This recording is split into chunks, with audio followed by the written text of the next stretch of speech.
The air hung thick over Cypress Grove that August morning, heavy with the smell of wet cypress bark and something else, something the old women whispered tasted like iron when the wind blew wrong from the creek.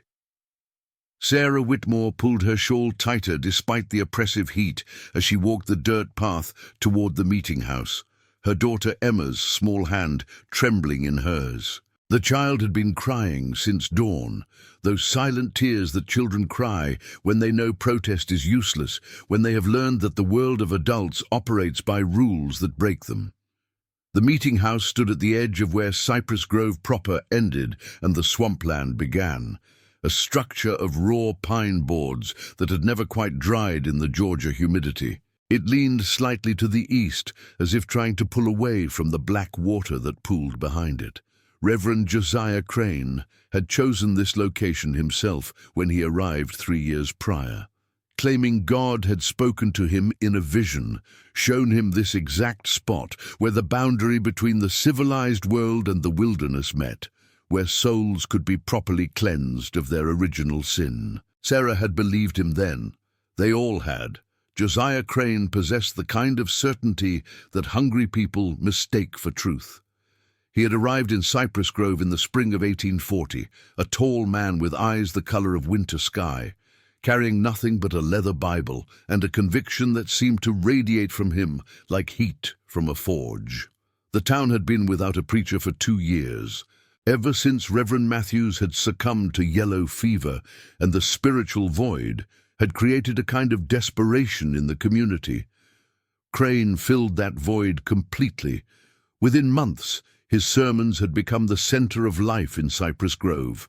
He preached a gospel of absolute submission, of purification through suffering, of the necessity of breaking the will before God could enter. His voice could make the roughest logger weep, could make the hardest farmer drop to his knees in the aisle. He quoted scripture in a way that made familiar verses sound like personal accusations, like God himself was leaning down from heaven to point directly at your specific sins. But it was the baptisms that had made him legendary, that had drawn families from as far as Savannah to bring their children to Cypress Grove. Reverend Crane did not believe in the gentle sprinkling of water that other preachers practiced.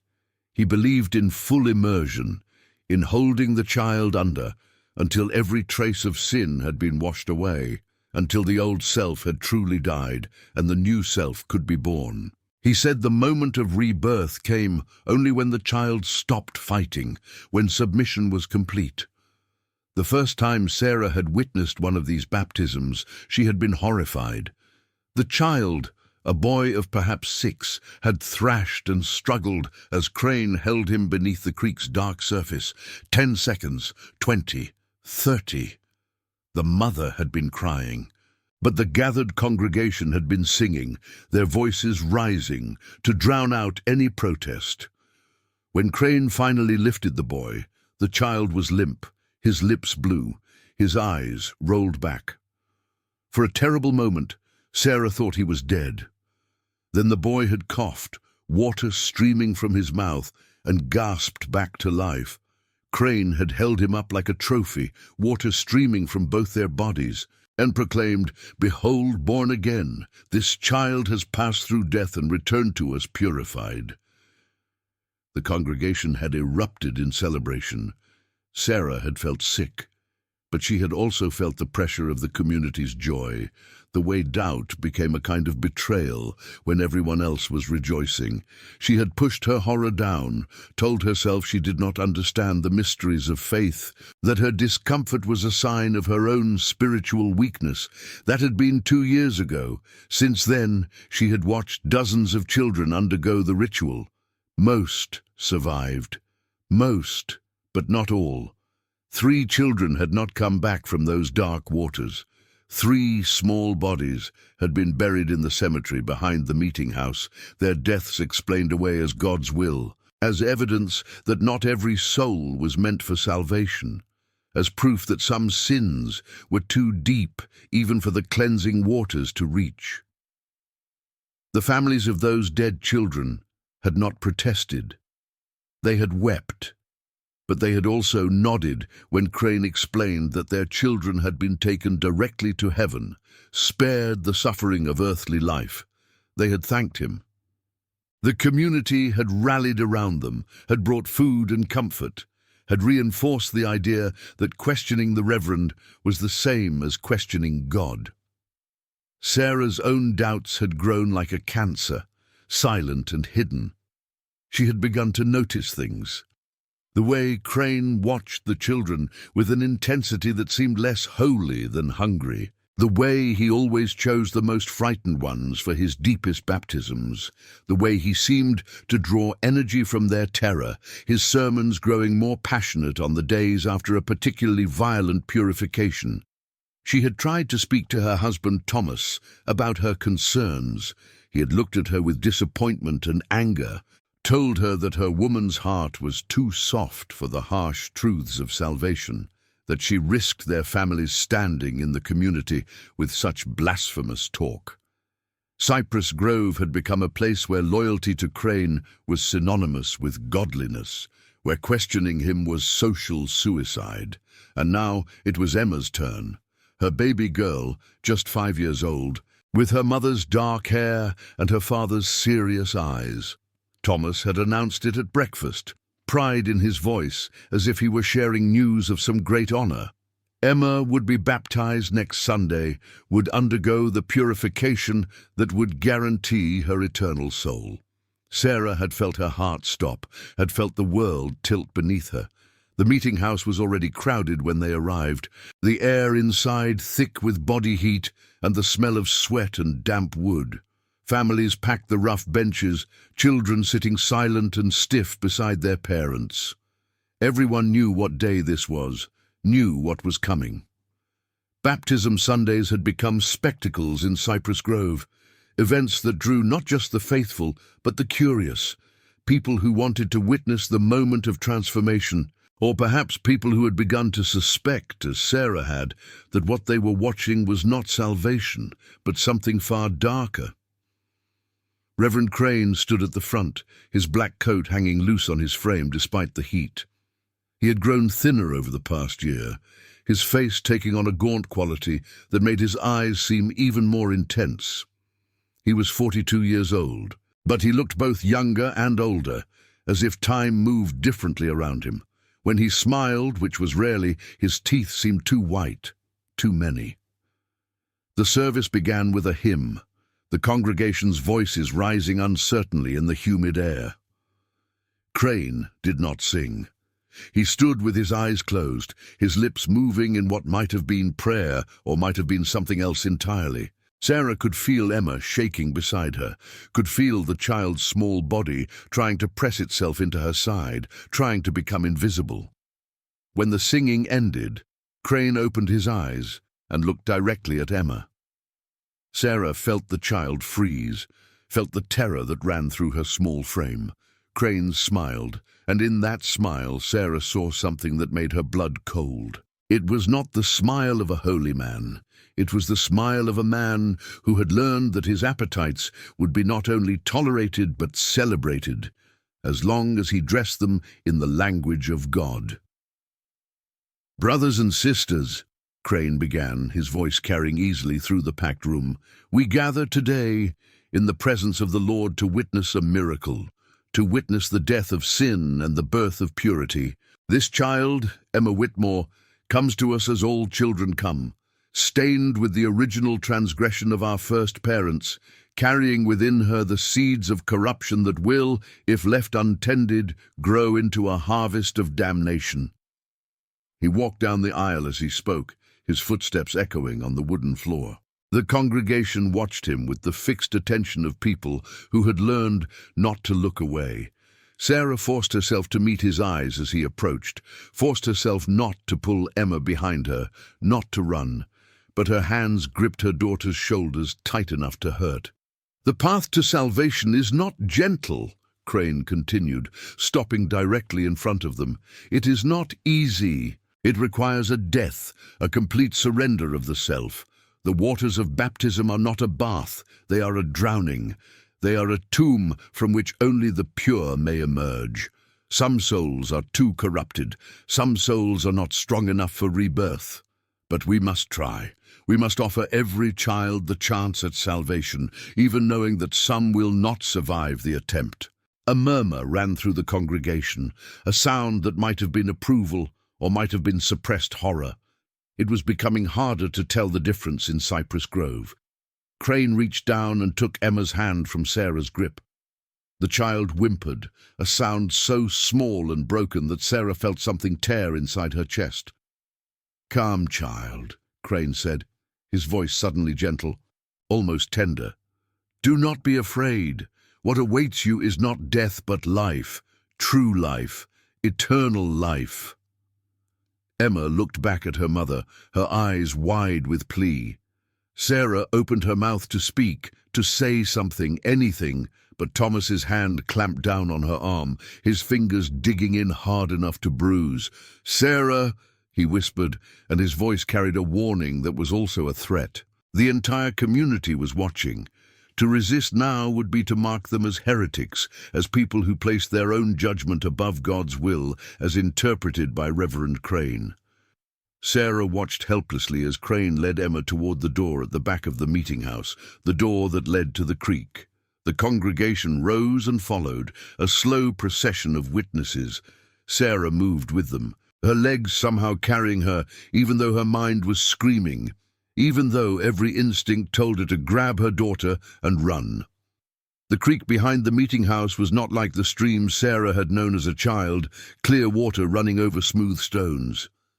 This was a dark channel that wound through the cypress swamp, its water the color of tea, stained by the tannins from rotting vegetation.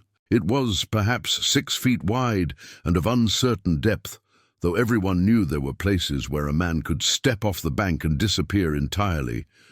Cypress knees jutted from the water like wooden teeth, and the surface was covered with a thin film of pollen that made it look almost solid, as if you could walk across it. Crane led Emma to the water's edge.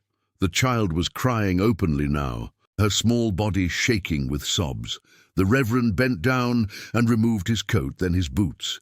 He rolled up his shirt sleeves with methodical care, as if preparing for any ordinary task.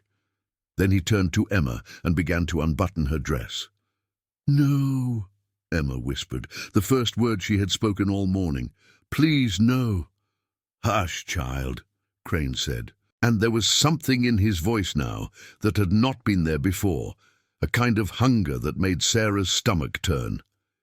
"You must go into the waters as you came into the world, pure, unadorned." He stripped Emma down to her undergarments, despite her tears and pleas. The congregation watched in silence. This too had become part of the ritual, though Sarah could not remember it being part of any baptism she had witnessed as a child. But Crane had convinced them that modesty was a form of pride, that shame about the body was itself a sin. To be truly reborn, one had to return to a state of innocence. Crane lifted Emma into his arms. The child struggled, her small fists beating against his chest, her voice rising in panic. "Mama! Mama! Please!" Sarah stepped forward, but Thomas's grip on her arm tightened. "Trust in God," he hissed. "Trust in the Reverend." Crane waded into the water, his movements slow and deliberate. The creek was cold despite the August heat, fed by springs deep in the swamp. Emma's struggles grew more frantic as the water reached her legs, her waist. She was screaming now, raw, terrified screams that echoed through the cypress trees and sent birds exploding from the branches overhead. The congregation began to sing, the same hymn they always sang during baptisms. Amazing Grace, twisted into something grotesque by their context, their voices rising to drown out Emma's cries. Sarah could not sing. Her throat had closed. She could only watch as Crane waded deeper, until the water reached his chest, until Emma was clinging to him with desperate strength. "In the name of the Father," Crane intoned, his voice cutting through the singing, "and of the Son, and of the Holy Spirit, I baptize thee." He pushed Emma under. The water closed over her head, dark and opaque. Sarah could see her daughter's pale arms thrashing beneath the surface, could see the explosion of bubbles as Emma's scream turned to water in her lungs. 10 seconds, 20. Crane stood perfectly still, his hands holding Emma down, his face turned toward the sky. His lips moved in what might have been prayer. 30 seconds, 40. Emma's struggles were weakening. Sarah could see her small body going limp, could see the moment when fight turned to surrender. She lunged forward, but Thomas and 2 other men grabbed her, held her back. "Let God's will be done," someone whispered in her ear. 50 seconds, a full minute. Crane's expression had changed. His face was flushed, his eyes half closed, his breath coming fast. He looked like a man in the grip of ecstasy, like a man experiencing pleasure so intense it bordered on pain. Sarah recognized that look. She had seen it before, in the faces of men in town who frequented the brothel in Savannah, who paid for cruelties they could not practice at home. 70 seconds, 80. Emma had stopped moving entirely. Sarah was screaming now, her voice raw, but the congregation's singing had grown louder, drowning her out. She fought against the hands holding her, but there were too many of them. Too many people committed to seeing this through. 90 seconds, 2 minutes. Crane's whole body was shaking, his mouth hung open, his eyes glazed, and then suddenly he lifted Emma from the water. The child hung limp in his arms, her head lolling back, her lips blue. Her eyes were half open but seeing nothing. Water streamed from her mouth and nose. She was not breathing. For a long, terrible moment the world seemed to stop. The singing faltered. Even Thomas's grip on Sarah's arm loosened. Crane looked down at Emma's lifeless face, and Sarah saw something flicker across his features. Disappointment, frustration, the look of a man whose game had been interrupted. Then he composed his face into an expression of sorrow and turned to face the congregation. "This child has been taken directly to heaven," he announced, his voice steady despite the water streaming from his clothes. "Her soul was too pure for this world. God in his wisdom has called her home, spared her the suffering and temptation of earthly life. Rejoice. Rejoice that Emma Whitmore now sits at the right hand of the Father, forever free from sin." The congregation erupted, not in mourning but in celebration. They sang louder, their voices filled with joy. They praised God. They thanked Reverend Crane for his holy work. Sarah heard none of it. She had finally broken free from the hands holding her and was running toward the creek, toward her daughter's body. Crane met her at the water's edge and placed Emma in her arms. The child was cold. Her small body weighed almost nothing, as if death had made her less substantial, less real. Sarah fell to her knees, clutching Emma to her chest, and screamed. She screamed until her throat bled, screamed until she had no voice left. But even then, even in the depths of her agony, she saw the look in Crane's eyes as he watched her. It was not sympathy. It was not even satisfaction. It was appetite, barely restrained. He was already looking past her, scanning the congregation, his gaze settling on other children, other future victims. Thomas pulled Sarah to her feet, tried to take Emma's body from her, but Sarah held on with the strength of madness. "Murderer," she whispered, staring at Crane. "Murderer." The word hung in the humid air for a moment, and Sarah saw fear flicker across Crane's face. But then Thomas slapped her, hard enough to make her ears ring. "Blasphemy!" he shouted. "How dare you speak against a man of God? How dare you question his will?" The congregation murmured in agreement. Several women stepped forward to comfort Thomas, to assure him that his wife's mind had been broken by grief, that she did not know what she was saying. No one comforted Sarah. She was already being marked as dangerous, as someone whose faith had proven too weak to accept God's plan. They buried Emma that afternoon in the cemetery behind the meeting house, in a plot next to the 3 other children who had not survived their baptisms. Reverend Crane presided over the service. He spoke of sacrifice and of the mysterious ways of the Lord. He said that Emma's death was a lesson to the community, a reminder that salvation was not guaranteed, that the path to heaven required courage, and that some souls simply were not strong enough for the journey. Sarah stood at the graveside, silent now, her eyes dry. Something inside her had broken, but something else had hardened. As she watched them lower her daughter's small coffin into the red Georgia clay, she made a decision. This would not stand. This would not continue. She did not know how yet, but she knew that Reverend Josiah Crane would pay for what he had done, and she knew that she would free Cypress Grove from his grip, even if it cost her everything. As the last shovel of dirt fell on Emma's grave, Sarah looked up and met Crane's eyes across the burial plot. He was watching her with an expression of mild interest, like a scientist observing an experiment. When he saw her looking, he smiled. It was the smile of a man who believed himself untouchable, protected by the shield of faith and community compliance. It was the smile of a man who had learned that people will accept almost anything if you tell them it is God's will.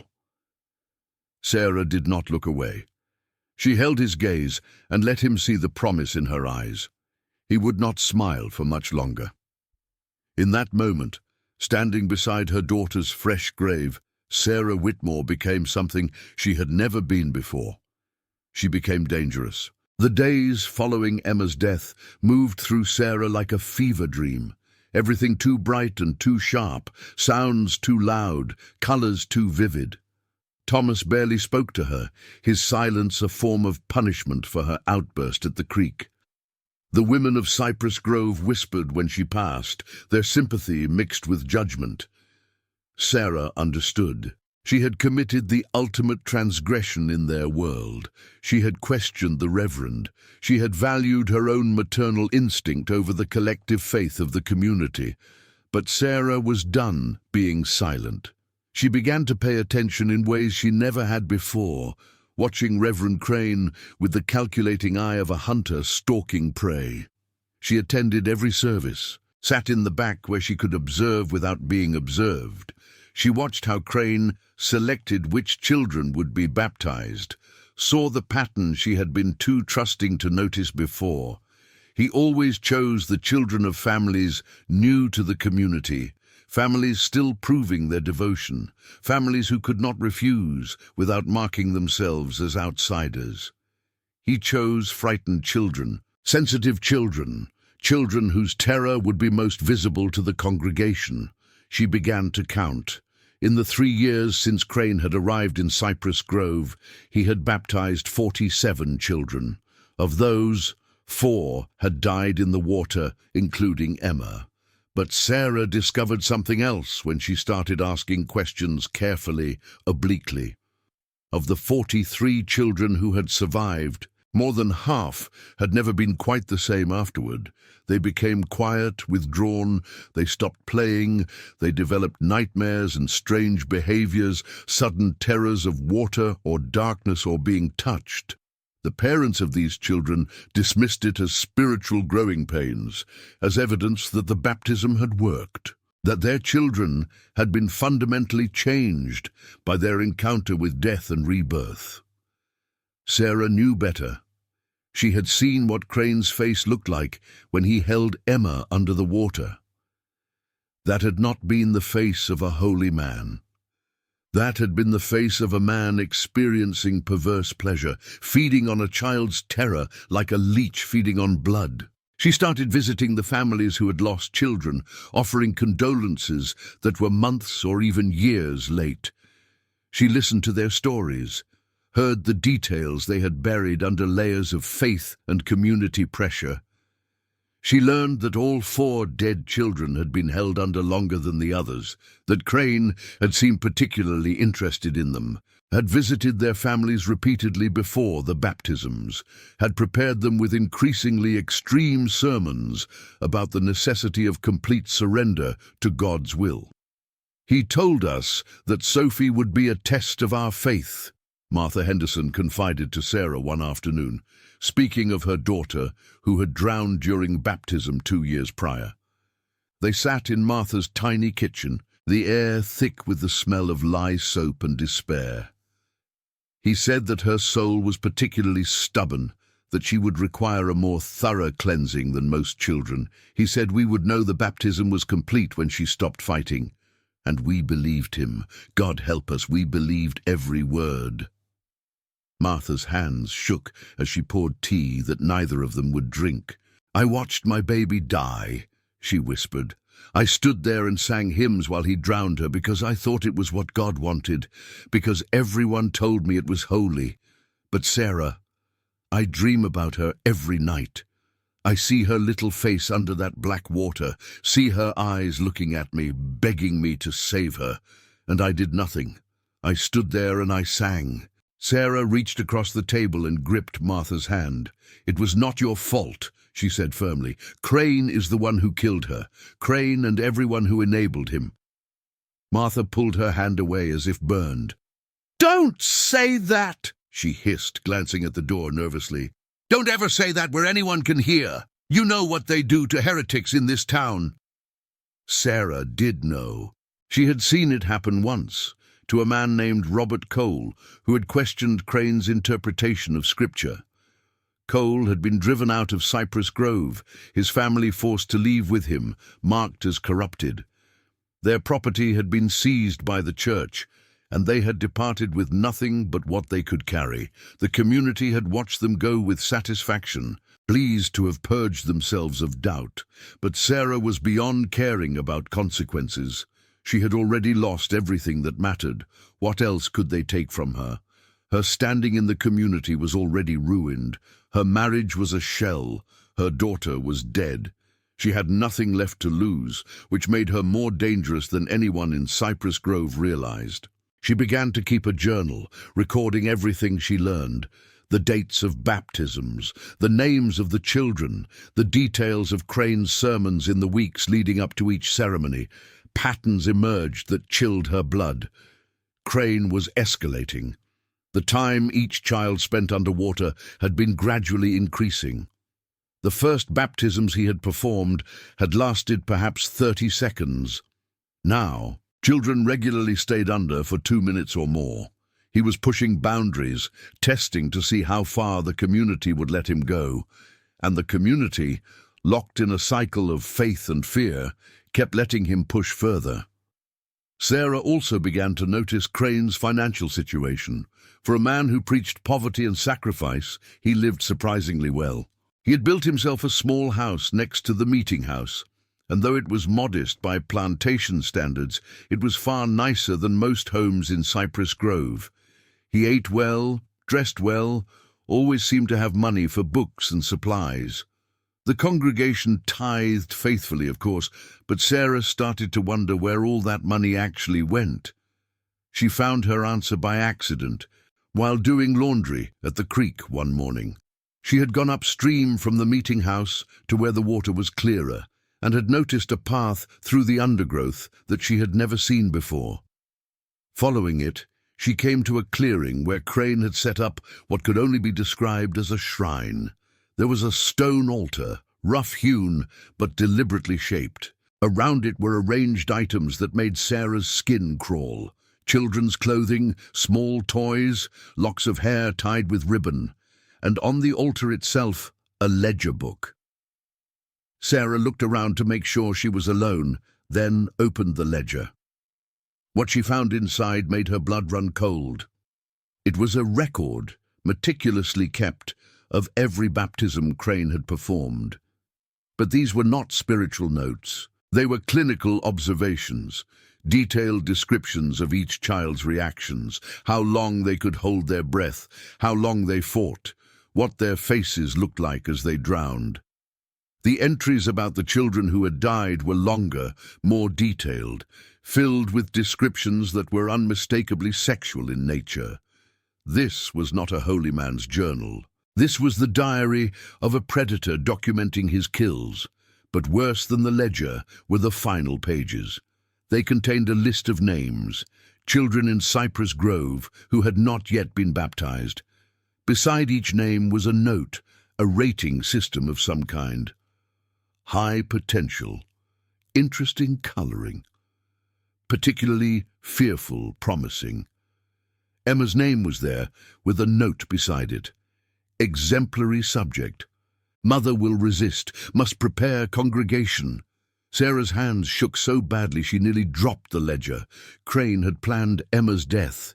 He had selected her deliberately, knowing that Sarah would object, knowing that breaking Sarah's resistance would cement his power over the community. Emma had not died because God willed it. She had died because a monster in a preacher's clothing had wanted to experience the pleasure of drowning her. Sarah carefully closed the ledger and put it back exactly as she had found it. Her mind was racing. This was evidence, proof of Crane's depravity. But who could she show it to? The sheriff in Savannah. What would he care about a dead child in a rural community where the parents themselves insisted it had been God's will? The other preachers in the region. Crane had cultivated relationships with them, had invited them to witness his baptisms, had convinced them that his methods, while extreme, were necessary for true salvation. The community itself. Sarah laughed bitterly at the thought. These people had watched their own children nearly drown and called it a miracle. They had buried 4 children and called it God's plan. They would not believe a ledger book full of damning evidence if it meant admitting they had been complicit in murder. No, Sarah realized, there was only one way to stop Crane. She would have to do it herself. And she would have to do it in a way that could not be ignored or explained away. In a way that would force the community to confront the truth of what they had enabled. She began to plan. It would need to be public. It would need to be during a baptism, when Crane's true nature was most visible, when he was most vulnerable. It would need to be undeniable. Sarah had no illusions about her own survival. What she was planning would likely cost her her life, but Emma's death would not be meaningless. Sarah would make sure of that. She spent the next 2 weeks preparing. She visited the blacksmith and purchased a knife, claiming she needed it for butchering chickens. She practiced with it in the woods behind her house, learning its weight and balance. She was not a violent person by nature, but grief and rage had transformed her into something new, something capable of doing what needed to be done. She also began attending Crane's services with renewed devotion, making a show of repentance for her earlier outburst. She approached him after one Sunday service and apologized, tears streaming down her face, begging for his forgiveness and his guidance. Crane had looked at her with those cold eyes and accepted her apology with magnanimous grace, as if forgiving her was a burden he would bear for the good of her soul. "I know you are in pain," he had said, placing a hand on her head in blessing. His touch made Sarah's skin crawl, but she forced herself to remain still. But pain is how God shapes us. Emma's death was not a tragedy. It was a gift, a lesson in surrender. Perhaps in time, if you prove yourself faithful, you might be allowed to witness another baptism, to see the miracle of rebirth with eyes that understand. Sarah had nodded and thanked him, all while her hand clutched the knife hidden in the folds of her dress. Soon, she promised herself. Soon. The next baptism was scheduled for the last Sunday in September. The child was a boy named Daniel, the 6-year-old son of a family that had arrived in Cypress Grove just 3 months prior.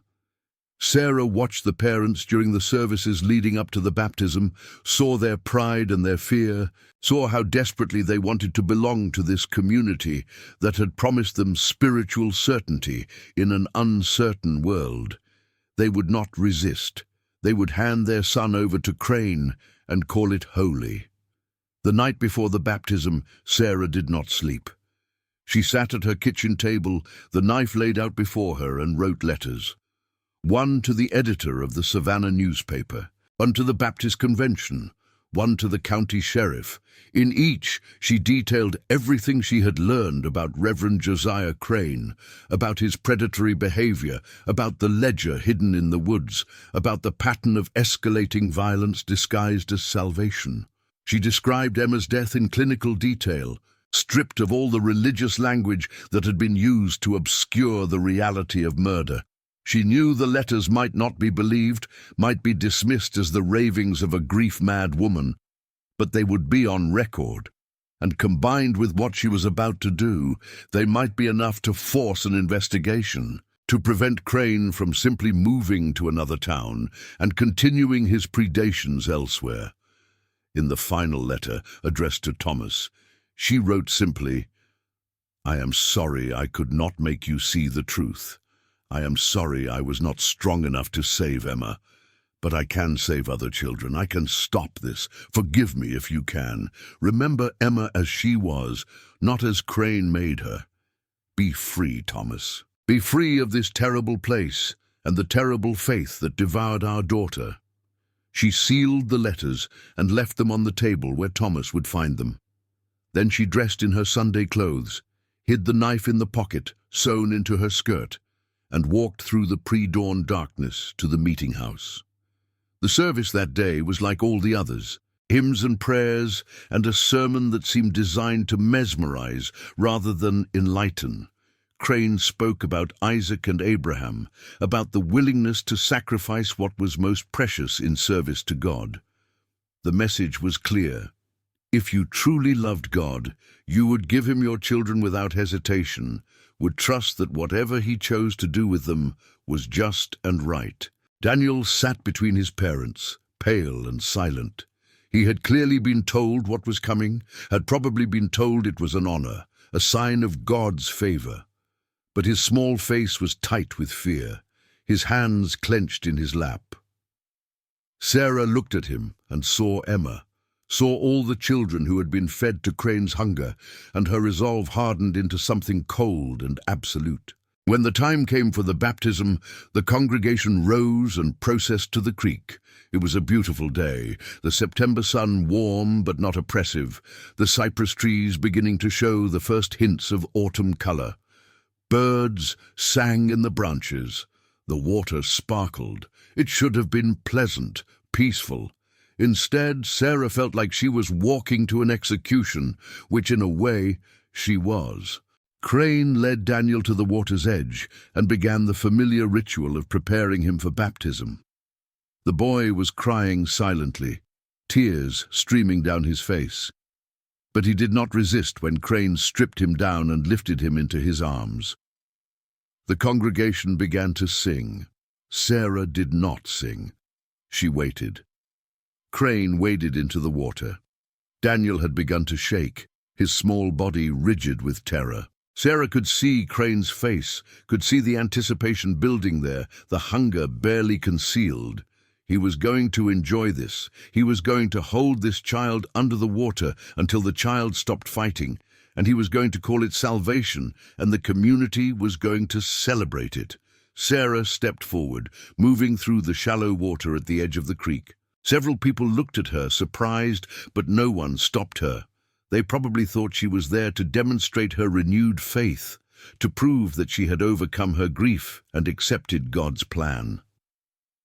"Reverend Crane," Sarah called out, her voice clear and steady despite the pounding of her heart.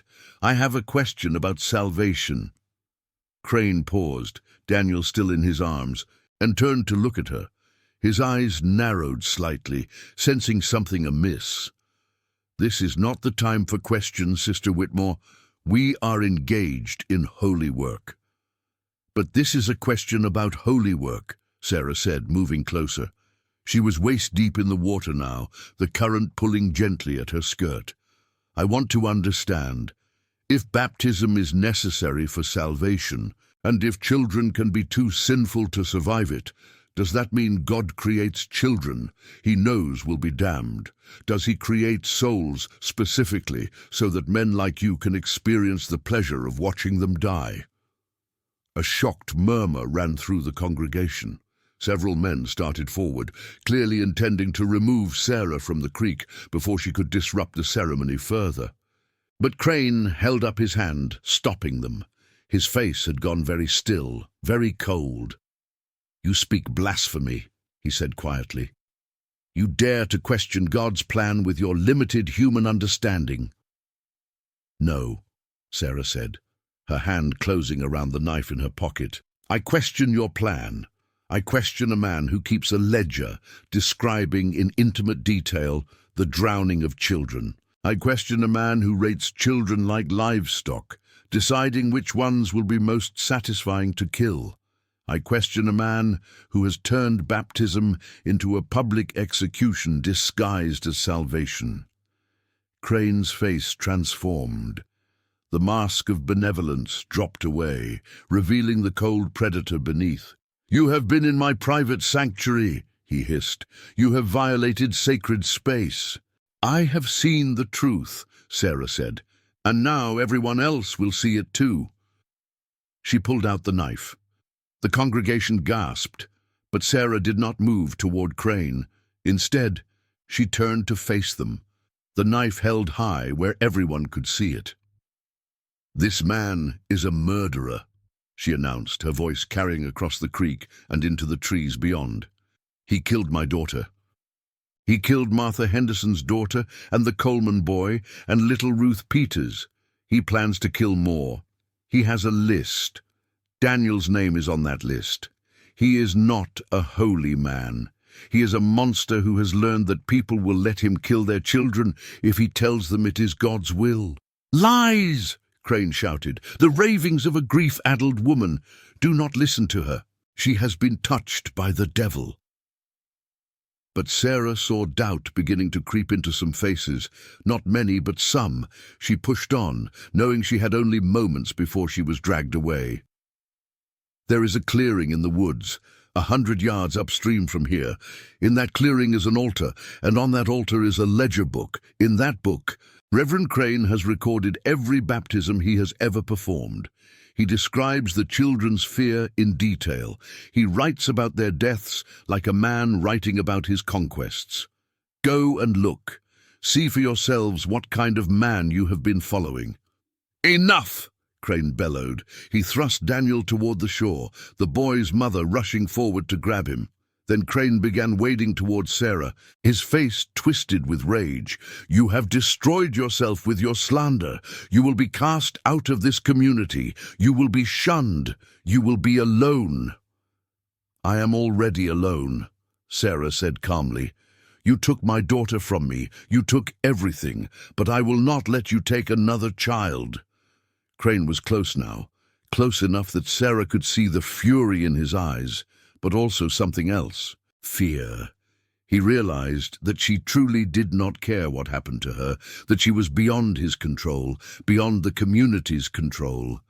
She had become ungovernable, and that made her more dangerous than he had anticipated. What are you going to do with that knife, Sister Whitmore? He asked, his voice dripping with contempt. Are you going to stab me? Here, in front of the entire congregation? Are you going to prove that you are exactly what I have always said you are, a woman controlled by emotion, incapable of understanding God's greater purpose? No, Sarah said. And then, before anyone could move, before anyone could stop her, she drove the knife into her own chest. The pain was immediate and overwhelming, a burning fire that spread from her heart through her entire body. She heard screaming, multiple voices, including her own. She fell backward into the water, the current catching her. As she went under, as the black water closed over her head, she heard Crane's voice, panicked now, shouting something about the devil taking her soul. But Sarah was not thinking about devils or about her soul. She was thinking about Emma, about her daughter's face as she drowned, about the terror in those small eyes. She was thinking about all the children of Cypress Grove, about the freedom they might now have, about the questions that would have to be answered now that she had made such a public statement in such a permanent way. She had not stabbed Crane because to do so would have made her the villain of the story, would have allowed him to be martyred, to be remembered as a holy man struck down by a mad woman. But by stabbing herself, by choosing to die in the same waters that had killed her daughter, she had created a different kind of story. She had created doubt. She had created questions that could not be ignored. As the darkness closed in, as Sarah felt her life bleeding out into the creek, she hoped it would be enough. She hoped that someone, one person at least, would go looking for that ledger, would read it, would see the truth, would stop Reverend Josiah Crane before he could destroy another family. Her last thought before the darkness took her completely was a simple one. Emma, I'm coming, baby. I'm coming. The aftermath of Sarah Whitmore's suicide was chaos.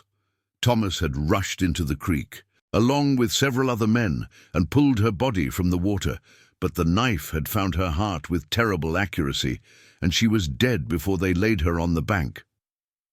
Reverend Crane stood in the shallows, water streaming from his clothes, his face a mask of shock and fury. "She was possessed," he proclaimed to the stunned congregation. Did you see how the devil drove her to self-murder?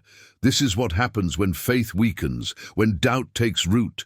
This is the price of questioning God's anointed." But his words rang hollow. Something had shifted in the crowd. Sarah's accusation had planted a seed, and even as people tried to reject it, tried to cling to their certainty, doubt had begun to grow. Several people were already whispering, asking about the ledger she had mentioned, wondering if perhaps someone should go look, just to disprove her claims and restore peace to the community. Thomas knelt beside Sarah's body, his face grey with shock. In the pocket of her dress, already soaked with blood, he found the letters she had written. With shaking hands, he read the one addressed to him, then the others. His face went through a transformation, from shock to horror to a grief so profound it seemed to age him 10 years in an instant. "My God," he whispered. "My God, what have we done?" He looked up at Crane, and for the first time in 3 years, he saw the man clearly, saw the predatory hunger barely concealed behind the facade of holiness, saw the way Crane was already scanning the crowd, calculating how to turn this disaster to his advantage. And Thomas saw something else too, the fear lurking in Crane's eyes, the desperate need to reassert control before doubt could spread like wildfire through the congregation. "The ledger," Thomas said, his voice hoarse.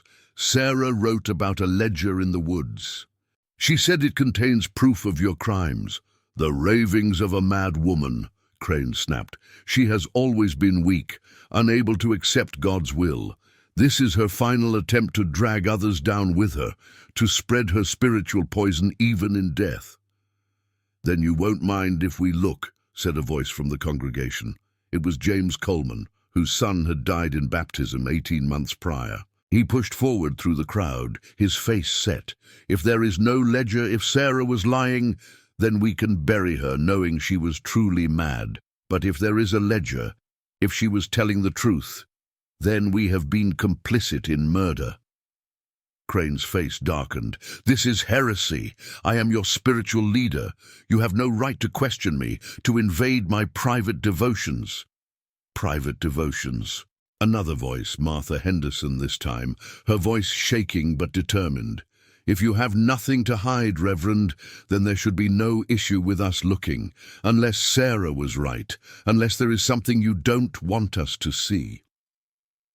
The mood of the congregation was shifting, Sarah's death having cracked the facade of certainty that Crane had so carefully constructed. People were beginning to look at each other, beginning to voice questions that had been buried under layers of faith and fear. How many children had nearly drowned? How many had never quite recovered? Why did baptism in Cypress Grove look so different from baptism everywhere else? Crane saw his control slipping and made a desperate gamble. "Fine!" he shouted. "If you must profane the sacred space where I commune with God, then go. But when you find nothing, when you see that Sarah Whitmore was a liar spreading discord from hell itself, then you will all beg my forgiveness for doubting. You will all confess your weakness." A group of men, led by Thomas, James, and Daniel's father, Samuel, began walking upstream, following Sarah's directions. The rest of the congregation waited in tense silence, Sarah's body laid out on the bank like a silent accusation. Crane stood apart from them, his jaw clenched, his hands opening and closing in barely controlled rage. 10 minutes later, the men returned. Thomas was carrying the ledger. His face was white, his hands trembling so badly he could barely hold the book. James Coleman looked like he might vomit. Samuel's expression was one of pure, incandescent rage. "Read it," Thomas said, thrusting the ledger toward Crane. "Read it aloud to everyone. Read your own words describing my daughter's death. Read your notes about which children you want to baptize next and why. Read the truth about what you are." Crane did not take the ledger. He took a step back, his composure finally shattering. "You have no right." "Subject EW, age 5, Thomas read, his voice breaking. "Exceptional fear response. Mother showed signs of resistance, making preparation necessary. Baptism lasted 98 seconds. Subject exhibited textbook panic progression, initial struggle, secondary resignation, final convulsions most satisfying. Death was slower than anticipated, allowing for extended observation of physiological changes. Mother's reaction was gratifying, demonstrating complete understanding of her powerlessness. Community response confirmed dominance of spiritual framework over maternal instinct. Recommend similar approach for future resistant families." Thomas looked up, tears streaming down his face. "He murdered our daughter. He planned it. He enjoyed it. And we helped him do it because we were too faithful, too trusting, too afraid of being cast out to see what was right in front of us." The congregation erupted. Some people collapsed in grief, finally allowing themselves to process what they had witnessed and excused. Others shouted in anger, demanding explanations, demanding justice. Several mothers rushed forward and grabbed their children, pulling them close, as if Crane might try to drag them to the water right then. Crane backed toward the creek, his eyes wild. "You don't understand," he said, his voice taking on a pleading quality now that the mask had been torn away completely. "It was necessary. Their souls required that level of purification. I was doing God's work." "You were satisfying your own depravity," Samuel said, advancing on him. "You are not a man of God. You are a monster who learned to weaponize faith. How many children did you kill before you came to Cypress Grove? How many other towns have you poisoned?" Crane's expression shifted then, becoming something cold and calculating. "You cannot prove anything. It is my word against a dead woman's accusations. The ledger is my private spiritual journal, subject to interpretation. No court will convict a minister for performing baptisms, even if they were." Vigorous. Parents consented. You all consented. You are as guilty as I am. And he was right, at least partially. Sarah had known it, which was why she had chosen the path she did. The legal system of 1843 Georgia was unlikely to prosecute a white minister for the deaths of children whose own parents insisted had died in a religious ceremony. Crane had been brilliant in his exploitation of faith and community pressure. He had made accomplices of his victims' families, but he had not counted on the fury of parents finally forced to confront what they had allowed to happen. He had not counted on what people would do when shame and grief transmuted into rage, when the social controls he had so carefully constructed collapsed all at once. Thomas Whitmore, who had slapped his wife for speaking against Crane, who had held her back while Crane drowned their daughter, who had spent weeks punishing her with silence for her doubts. Thomas, who had believed so completely in Crane's holiness, suddenly lunged forward and grabbed the Reverend by his wet shirt. "My daughter is dead because of you," he growled. "My wife is dead because of you. You took everything from me and told me it was God's blessing. You made me complicit in the murder of my own child. Let go of me!"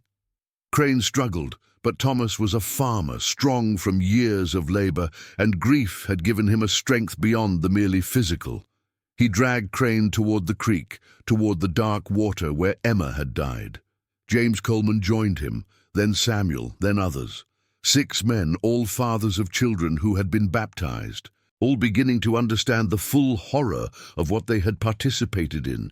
Crane fought and screamed, calling them heretics, threatening them with damnation, but his words had lost their power. The spell was broken. "Wait!" someone shouted from the congregation. It was Martha Henderson. "Wait! Don't kill him!" The men paused, Crane suspended between them, his feet barely touching the ground. Martha pushed forward, her face hard. "Don't kill him and make him a martyr. Don't let him escape in death what he deserves to face in life. Make him confess. Make him tell everyone what he did in his own words, where witnesses can hear. Then turn him over to the law. Let him be tried, convicted, hanged like the criminal he is. Let the world know what happens when evil disguises itself as faith." For a moment the men considered it. Justice through the legal system seemed both impossibly distant and inadequately small compared to the enormity of Crane's crimes. But Martha was right. Killing him here would potentially taint the truth, would give Crane's defenders, and there would be defenders, people too invested in the lie, to accept the truth, room to argue that he had been murdered by a mob before he could prove his innocence. Thomas's grip on Crane loosened slightly. "Confess," he said, his voice deadly quiet. "Tell everyone here, in your own words, what you did and why." Crane's face had gone through several transformations during this confrontation, from arrogance to fear, to calculation, to desperation. Now, seeing no escape, seeing his carefully constructed world collapsing completely, something in him seemed to break, or perhaps it simply stopped hiding. "Fine," he said, and his voice had changed, become flat and cold, stripped of all pretense of holiness. "You want the truth? The truth is that I came to Cypress Grove because small towns are easy to control. People are desperate for certainty, for someone to tell them that their suffering has meaning. I gave them that certainty. I gave them a God who demanded suffering, and they were so grateful for the explanation that they never questioned why that God's demands always seemed to benefit me." He laughed, a sound with no humor in it. "The baptisms were necessary to establish dominance. Nothing controls people like making them complicit in harm. Once they had stood by and watched me nearly drown their children, once they had called it holy, they could not admit error without destroying themselves. They were trapped. You were all trapped. And yes, I enjoyed it. I enjoyed the power. I enjoyed watching you hand over your children and call it faith. I enjoyed watching your faces as you tried to convince yourselves that this was normal, that this was right." The congregation listened in horror, some people making sounds of distress, but Crane continued, the words pouring out now like poison finally released. "Did I kill those 4 children deliberately? Yes. Was it necessary for salvation? Of course not. Baptism is meaningless superstition. But their deaths served a purpose. They reinforced the narrative. They proved that I was willing to take things to their ultimate conclusion, that I would not flinch from doing what God demanded, even if it meant a child's death. And you loved me for it. You thanked me for having the strength you lacked." "Be the monster," someone whispered. "Pragmatist," Crane corrected. "I saw an opportunity, and I took it. For 3 years, I have lived well, eaten well, enjoyed the complete submission of an entire community. I have done things that would have gotten me arrested in a city, but here, wrapped in scripture and sacrament, I was untouchable. Or I would have been, if your precious Sarah had not decided that her individual conscience mattered more than community cohesion." He looked at Sarah's body, lying pale and bloodied on the creek bank. She was the dangerous one. She was willing to die to break my hold on this town.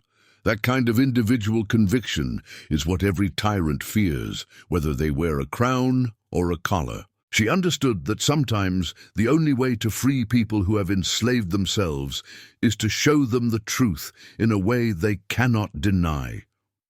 Thomas hit him then, a solid punch that split Crane's lip and sent blood spilling down his chin. Crane spat and smiled, his teeth red. "Go ahead," he said. "Beat me. Kill me. It changes nothing. You were all willing participants. You all chose faith over your children's safety. You all prioritized belonging over truth. Even if I hang, you will live with what you have done for the rest of your lives." He was right, and they knew it. The guilt would not end with Crane's punishment. It would live in Cypress Grove forever, a stain that could never be washed away. The town would be marked by this. Its name would become synonymous with fanaticism and child murder.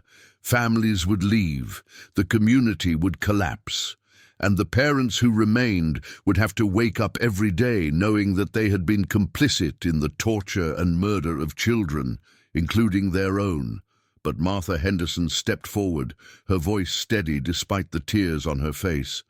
"You are wrong about one thing, Reverend. Yes, we will live with this guilt. Yes, we were complicit. But Sarah's death was not meaningless. She freed us. She broke your hold on this community by showing us the truth about what we had become. We cannot undo what has been done, but we can make sure it never happens again. We can tell our story as a warning. We can make certain that no other town, no other community falls into the same trap." She turned to face the congregation. "We have to own this, all of us. We have to admit what we allowed to happen here, what we participated in. We have to make sure that Reverend Crane is prosecuted to the fullest extent of the law. And we have to change.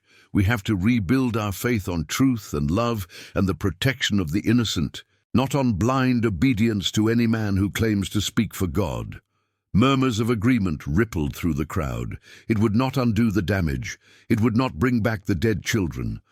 But it was a start, a first step toward breaking the cycle of complicity and silence that had enabled Crane's predation. Sheriff William Morrison arrived from Savannah 3 days later, summoned by the letters Sarah had written and by testimony from townspeople who finally felt free to speak the truth. He arrested Reverend Josiah Crane on 4 counts of murder and 43 counts of child endangerment. The trial, when it came, was sensational, drawing attention from across Georgia and beyond. Newspapers published excerpts from Crane's ledger, exposing the full extent of his depravity. Crane was convicted on all counts. He was hanged in Savannah on a cold November morning before a crowd of thousands. His last words were not repentance, but defiance. "You created me," he told the assembled crowd. "Every person who ever chose comfort over truth, who ever prioritized belonging over conscience, whoever accepted harm because questioning it would cost them something, you made me possible. I am what happens when people would rather believe a pleasant lie than confront a difficult truth." Then the trap dropped, and Reverend Josiah Crane was no more. But his words lingered, a final poisonous gift to the people of Cypress Grove and to the world beyond. The town itself did not survive. Within a year, most families had left, unable to bear the weight of what had happened there. The meeting house was burned by persons unknown, and good riddance. The cemetery remains, overgrown and forgotten, 4 small graves marking the ultimate price of blind faith. Sarah and Emma Whitmore are buried there together, Sarah having been given a Christian burial despite her suicide, the community recognizing that her final act had been one of sacrifice rather than despair. Their shared headstone bears a simple inscription: "They died that others might be free."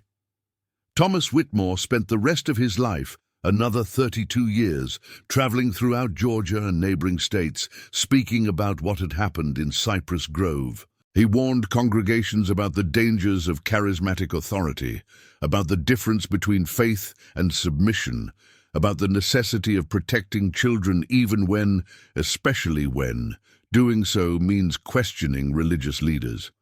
He never remarried. When he died in 1875, he was buried beside his wife and daughter, his own headstone reading, "I was blind, but now I see." Until the story of Cypress Grove entered into regional folklore, a cautionary tale told to remind people that faith without conscience is not faith at all, but merely obedience to whoever is most convincing. It became a symbol for why individual freedom, including the freedom to question, to dissent, to resist even beloved authorities, is not just a political necessity, but a spiritual one. Because Reverend Josiah Crane was right about one thing: communities create the monsters they deserve.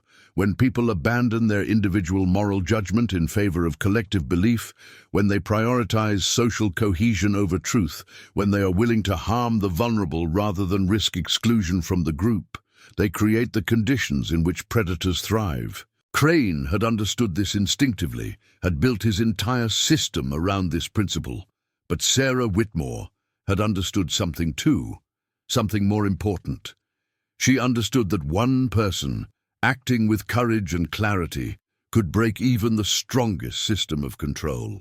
She understood that freedom is not given by authorities, but seized by individuals willing to pay the price for truth. She understood that sometimes the only way to save others is to sacrifice yourself, not in submission to power, but in defiance of it. Her daughter Emma had died a victim of fanaticism and parental cowardice, but Sarah had died a martyr to freedom, to the principle that individual conscience must never be fully surrendered to any authority, no matter how holy it claims to be. In her final act, she had demonstrated that the most powerful force in the world is not faith, but the courage to act on conviction, even when the cost is absolute. The waters of Cypress Grove Creek still flow, dark and quiet, through what remains of the town. The cypress trees still stand, their roots deep in the black water, their branches reaching toward sky. And on quiet mornings, when mist rises from the surface of the creek, some say you can still hear it, the sound of children crying, and under that, fainter but unmistakable, the sound of a woman's voice speaking words of defiance and liberation. But these are just stories, of course. The only truth that remains is carved in stone in an overgrown cemetery. Sarah and Emma Whitmore died, that others might be free. And in dying, they proved that freedom is always worth the cost.